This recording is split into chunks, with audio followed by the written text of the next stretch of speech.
Welcome inside our Los Angeles studios. And you're absolutely right. There was a time this season, Stephen A. Smith, Chiney Ogwumike, Kendrick Perkins, that the Memphis Grizzlies, they sat in the number 2 seed. But right now, the talk of the town is the Los Angeles Lakers. They are the number 2 spot in the West. But Kendrick Perkins, I ask you, do they have the best shot in the conference at dethroning the Thunder when it comes to the postseason? Hell yeah, they do. And not just because Luka is finally getting his rhythm and his legs beneath him, not just because J.J. Redick, in my opinion, is Coach of the Year, it's because they have the best basketball player in the NBA on their squad named LeBron James. And forget the fact that he was flirting with a 30-point triple-double. Forget the fact that his points per game, rebounds, and assists match up to his Miami days one year.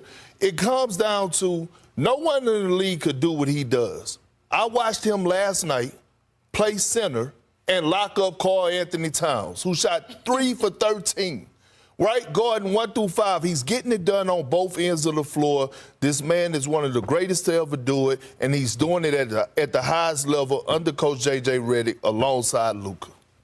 Well, you just lost me with the Coach of the Year. I mean, I think he's a candidate for Coach of the Year. I'm not giving it to him over J.B. Bickerstaff. I saw Detroit was so bad last year. We contemplated whether or not the league should go to 29 teams instead of 30. That's how bad it was, okay? Oh, and now they've resurrected themselves. So let's look at it from that standpoint and give J.B. Bickerstaff some love. Having said all of that, J.J. Redick is doing a great job. LeBron James is doing a phenomenal job. Luka has got it going with his groove on. But in the end, the real reason why the answer to this question is undoubtedly the Los Angeles Lakers is because of what they're doing defensively, collectively, what they're doing, how they get out on shooters, how they're able to defend in the interior. And you got to remember, Hartenstein is not the greatest scorer in the world. It's not like it's Jokic that we're talking about here or a healthy Embiid. It's a different animal in Oklahoma City.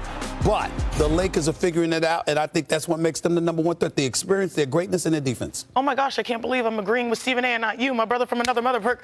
The reason why I think that the Lakers have the best shot at dethroning the Thunder is because, obviously, what Stephen A. said, the defense. I know we all have the same agreement.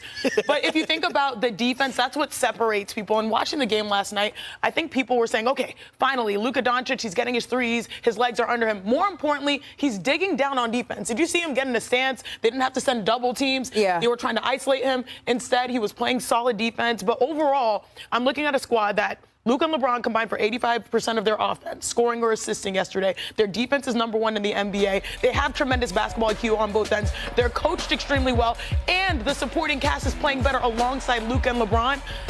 All of those factors really help out. I just wonder, though, if we talk about threat, just how big of a threat are they? The Thunder are head and shoulders above everybody else. Nope, they're not. And here's the reason why. Because we're not talking about the regular. It's the postseason that's the concern. Are these young thoroughbreds going to show up when it counts for OKC? It's not a guarantee. The Lakers could win the West. They could win the West. They got culture. Their culture is They got an defense. MVP. It would carry. They got an all-star. They got the number 1 defense. It's a good thing we have an entire NBA countdown at the top of the hour to get into all of this. We've got 2 excellent Western Conference matchups. The Mavericks on ESPN at 7:30 Eastern.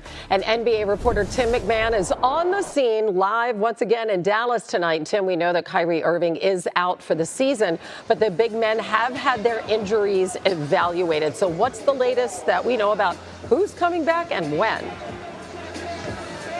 Howdy, Hannah. The updates from the Mavericks on Anthony Davis, Derek Lively II, and Daniel Gafford.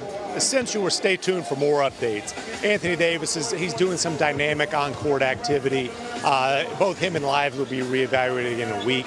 Daniel Gafford's further out, frankly, more unlikely to be ready for the regular season. But at a certain point, the Mavericks situation could come into play on whether those guys return, even if they are healthy and ready to roll. For now, though, Jason Kidd said the Mavericks focuses on competing with the guys that they have and getting those bigs healthy. Mavericks teetering between the play-in, the lottery. I mean, who knows what's going to happen in the next couple of weeks. But let's talk about the Grizzlies. They have fallen now to 4th in the West. They've lost 4 in a row. They've been passed by the Lakers and the Nuggets. What are the biggest challenges that the Grizzlies are facing as they try to hang on to that home court when the playoffs begin? Yeah, the biggest challenge that they have is their all-star power forward, Jaren Jackson Jr., suffered a grade 2 ankle sprain. He's considered week to week, so they're going to be without him. He's a guy who, if he meets the minimum games played requirements, a likely All-NBA selection this year. Now, Ja Morant has been All-NBA in the past, has not played to that level this season, and he's dealing with soreness in his shooting shoulder, and it's really impacted him. He said after their last game he probably shouldn't have played. He will be in the lineup tonight, but he's having the worst shooting season of his career since the All-Star break, shooting 28% from the floor, 15% from three-point range. Obviously, they need Ja Morant to be at a superstar level to be in a position to get out of this funk and to make a playoff run. Yeah, because the Houston Rockets, they're just a half a game back of the Grizzlies for home court in that first round. Tim McMahon, as always, we appreciate it. Live from Dallas. Thanks.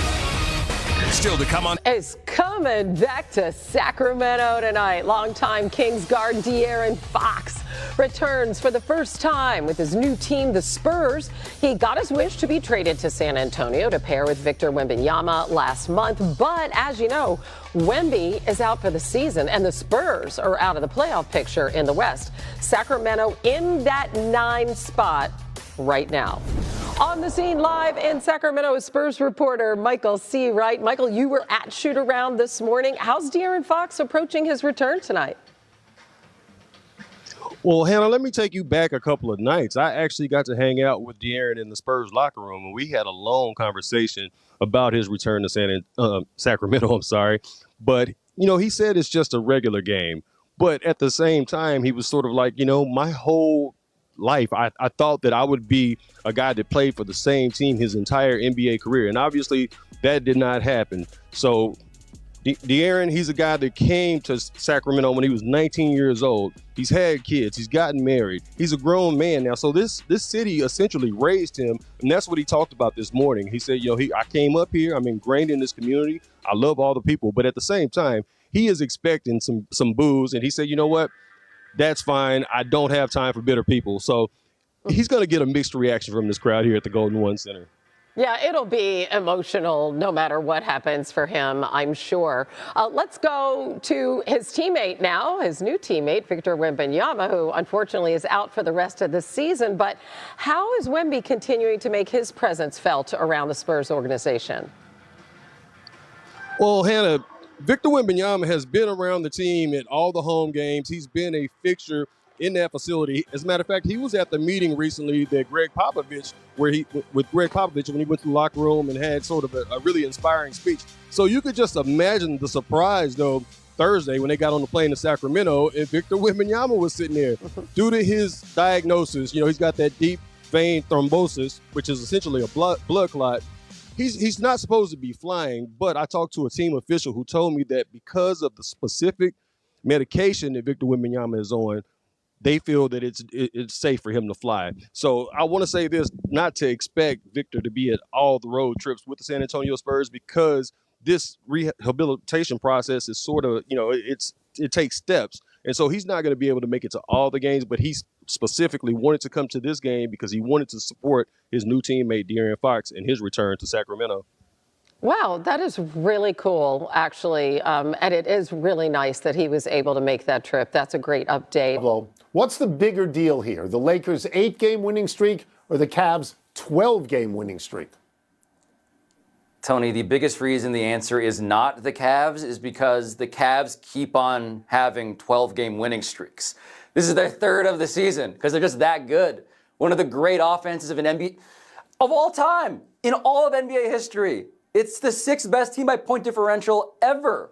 And so to me, it is a symptom of an actual brilliance happening in Cleveland. And so, yes, that is my pick, and it's not close. Yeah, and I understand that, and it's not so much that I think you're wrong as that I'm just going to disagree a little bit. And I'm going to disagree a little bit because of who the Lakers are and who the Lakers were. The last 3 or 4 years, if I'm not mistaken, they've been left at the side of the road, right? They finished 7th, they finished 8th, they finished 11th. I mean, they're a play-in team at best when we get to the end of the season. But that team, and it's a fairly big market, Los Angeles, that team was completely revitalized and re-energized when they got Luka Doncic. And I think the league was as well. Most of this stuff is a television show, Pablo, and it's about entertainment. And if you have Luka Doncic and LeBron James, no disrespect to anybody in the Cavs, but they're not stars of that level. If you have these two guys together, they are providing the best television that the NBA can offer. So I'm going to say, without disrespecting Cleveland, great team, that it's the Lakers' 8 game. Yes, I am. I'm not going to dispute that Evan Mobley, the Defensive Player of the Year, and Donovan Mitchell, that they're as big as star power as Luka and LeBron. I just like that you said the Lakers are on the side of the road. Like, yeah, sorry that your red convertible broke down for a couple of years in between giant superstar gifts you received. I don't know how I became the face and the voice of Cleveland, Ohio, but come on, what are we doing? That is it. We are done.